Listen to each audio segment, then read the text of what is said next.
Good morning.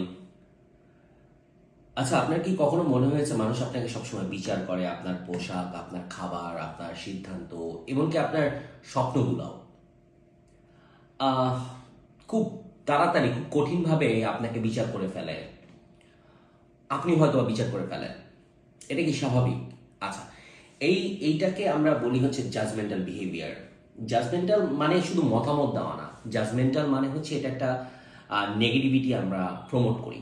সেখানে মানুষকে আমরা নিচু ভাবে হয়তো বা নিয়ে নেই বা নিচু বোধ করাই।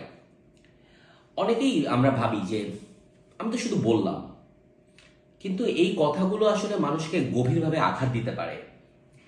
কারণ একটা মানুষের আমি যদি খুব ভুল না করি, কিছু কমন বৈশিষ্ট্য থাকে। যেমন তারা মানুষের ভুলগুলো আগে খুঁজে পায়, অন্যদের সাথে তুলনা করতে পছন্দ করে, কোনো কিছু না জানলে সেটা নিয়ে, তার অজ্ঞতাকে নিয়ে আহ, একটু রসিকতা করতে পছন্দ করে, তাড়াহুড়া করে একটা সিদ্ধান্তে পৌঁছে যায়।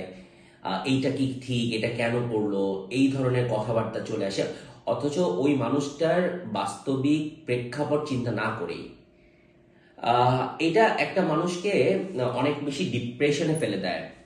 এবং আপনি নিজেও হয়তো এই ধরনের জাজমেন্টের শিকার হয়ে থাকবেন।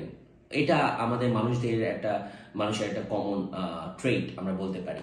কিন্তু আমরা নিজেকে খুবই কম প্রশ্ন করি, আমি এটা কেন করলাম, আমি এটা কেন বললাম। এই প্রশ্নগুলো আমরা করি না হয়তো বা। আহ, একটাবার যদি আপনি চিন্তা করেন, আপনাকে বারবার বলা হয় যে তুমি পারবে না, তুমি যথেষ্ট ভালো না, বা তোমার মতো লোক দিয়ে হবে না, কেমন লাগবে? নিজের উপর কিন্তু আপনার বিশ্বাস হারাতে শুরু করবেন, নিজেকে ছোট মনে করতে থাকবেন, ভয় পাবেন কথা বলতে, কোনো জায়গায় নিজেকে এক্সপ্রেস করতে ভয় পাবেন।